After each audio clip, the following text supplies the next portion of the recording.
बात है जब वृंदा गंधमादन पर्वत पर प्रकट हुई, जिसे बद्रीनाथ की भूमि के रूप में नर नारायण पर्वत के रूप में जाना जाता है। उस गंधमादन क्षेत्र पर आपके कई रूप हुए। आप वन तुलसा के रूप में, आप रामा तुलसा के रूप में और आप श्यामा तुलसा के रूप में प्रकट हुई। जब आप श्यामा तुलसा के रूप में हुई तब आपका जलंधर से विवाह हुआ, जिसका महादेव ने वध किया और आप उस समय भी नारायण भगवान को प्राप्त हुई। यहाँ पर इस बात का जरूर ख्याल करिएगा कि यहाँ पर आपको शास्त्रों में कुछ कथावाचक ये कहानी सुनाते हैं कि वृंदा का सतीत्व भगवान नारायण ने हरण किया, इसीलिए वृंदा ने भगवान को श्राप दिया और जलंधर का वध हुआ। कदापि यह बात भूल कर भी मस्तिष्क में स्मरण में मत लाइएगा। जो भी आपको इस कथा को सुनाते हैं उनको टोकिएगा जरूर कि आप अपनी मति का संशोधन करिए, क्योंकि भगवान नारायण द्रौपदी के चीर के रक्षक हैं। भगवान नारायण गोपियों के प्रेम के रक्षक हैं। वो बलात्कारी नहीं हैं, वो किसी के सील को छीनने वाले नहीं हैं। और अगर एक स्त्री की भावदशा से तुम देखते हो तो कोई भी स्त्री कभी भी अपने सतीत्व को छीनने वाले के साथ विवाह नहीं करेगी, बल्कि उसको ठौर मार देने का आदेश देगी। ऐसे ही अगर वृंदा के साथ भगवान ने कुछ ऐसा किया है तो वृंदा भगवान के साथ विवाह नहीं करती, बल्कि उनको अपने क्रोध का भाजन बनाती।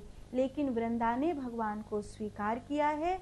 ये याद रखिए कि भगवान ने वृंदा का सील नहीं छीना है, बल्कि भगवान ने वृंदा के प्रेम को स्वीकार किया है।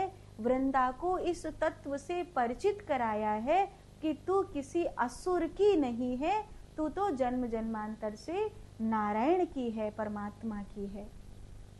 तेरा जो सतीत्व है वो किसी असुर के लिए नहीं है, तेरा जो सतीत्व है वो परमात्मा के लिए है। यही कारण है कि इस धरती पर प्रेम का जीवंत अगर कोई रूप है तो वो भगवती तुलसा है। इसीलिए सीता जी भी तुलसी जी की पूजा करती हैं और सीता जी तुलसी जी को प्राण ऊर्जा की जनक मानती हैं। आज भी तुलसी जी प्राण ऊर्जा की जनक हैं। जिस घर में तुलसी नहीं उस घर में सतोगुणी वातावरण नहीं, ये बात लिख कर रख लीजिए। फिर जब ये रामा तुलसा के रूप में है तब इनका विवाह शंखचूड़ के साथ होता है। ये दोनों ही ब्रह्मा जी के आदेश से हुआ, क्योंकि ब्रह्मा जी को ये जो गंधमादन पर्वत से प्रकट होकर आई हैं, नारायण के लिए तपस्या करी हैं, लेकिन इनकी तपस्या में उनके कल्याण का, जगत के कल्याण के लिए ये आई हैं। इसीलिए शंखचूड़ महादेव की ऊर्जा है, उसको भी तुलसी जी के सिवा कोई धारण नहीं कर सकता था। वो जालंधर महादेव की ऊर्जा है, उसको भी तुलसी जी के सिवा कोई धारण नहीं कर सकता था। और शंखचूड़ भगवान कृष्ण का उपासक रहा है पहले, वो राधा रानी के श्राप से आया है, उसकी ऊर्जा को भी कोई और मुक्त नहीं कर सकता था।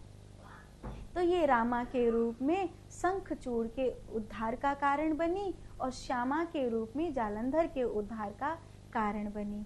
इन्होंने भगवान श्री नारायण की ही जन्म जन्मांतर भक्ति करी है। इन्होंने पुष्कर क्षेत्र में भगवान नारायण की भक्ति करी, इसीलिए इस समय पुष्कर स्नान का महत्व होता है। भगवान नारायण ने इन दिनों ही, भगवान शिव ने इन दिनों ही जालंधर का वध किया है। इसीलिए ये जो बैकुंठ चतुर्दशी है, इसको हरिहर मिलन की चतुर्दशी माना जाता है, क्योंकि ये हरिहर मिलन की चतुर्दशी इसलिए है क्योंकि इसी दिन शिव को और नारायण को एक साथ तुलसी और बेलपत्र संसार चढ़ाता है। बाकी 365 दिन कभी भी शिव को तुलसी नहीं चढ़ाई जाती है, लेकिन बैकुंठ चतुर्दशी के दिन श्री लक्ष्मी नारायण का मिलन हुआ। स्वर्ण का कमल पुष्प भगवान नारायण ने शिव को चढ़ाया। स्वर्ण के कमल पुष्प चढ़ाते चढ़ाते आप मुझे सदा कमल नयन कहते हैं, अपनी दृष्टि को चढ़ाया, अर्थात सांभवी मुद्रा में स्थित हुए तो महादेव ने नारायण को अपने गले से लगाया और ये जो क्षण था ये हरिहर के मिलन का क्षण हुआ और इस क्षण को बैकुंठ चतुर्दशी के नाम से जाना गया। इस दिन तुलसी और बेलपत्र भगवान नारायण को और शिव को, आपने कभी कोई विग्रह देखा होगा, नहीं देखा हो तो आप गूगल पे सर्च करेंगे तो आपको मिल जाएगा। जब हम हरिद्वार में कथा सुनाने गए थे तब हमने अपने सभी साधकों को वही चित्रपट बांटा था अपने भागवत मंडल की ओर से, जिसमें महादेव का आधा स्वरूप महादेव है और महादेव का आधा स्वरूप नारायण है। जैसे अर्धनारेश्वर में आधा श्री पार्वती जी होती हैं, आधे स्वरूप में श्री शिव होते हैं, ऐसे ही हरिहर का ये स्वरूप है। हरिहर के स्वरूप में अर्ध स्वरूप शिव का होता है और अर्ध स्वरूप नारायण का होता है। अगर आप सर्च करेंगे गूगल पे हरिहर का स्वरूप तो आपको वो तस्वीर जरूर मिलेगी जिस तस्वीर में वो अर्ध भाग श्री नारायण है और अर्ध भाग श्री शिव है, वो उनका स्वरूप आपको दर्शन होगा। ये बैकुंठ चतुर्दशी की पूजा के समय इस रूप की पूजा होती है और तुलसी और बेलपत्र एक साथ उनको समर्पित किया जाता है। तो जिस दिन श्री नारायण शालिग्राम के रूप में, शालिग्राम का रूप क्यों? क्योंकि भगवान, इसलिए नहीं कि वृंदा ने भगवान को श्राप दिया और वो पत्थर हो गए, काले पड़ गए, नहीं, ये वाला भाव नहीं है। आप कभी वहाँ जाएंगे, नेपाल में पोखरा से ऊपर जाते हैं तो मुक्ति धाम आता है। वहाँ गंडकी नदी 108 नदियों की धारा मिलकर के एक नदी बनती है, उसको गंडकी बोलते हैं। वहाँ से ऐसे चल के जाते हैं, बर्फ है, बहुत पहाड़ है, वहाँ दामोदर कुंड है।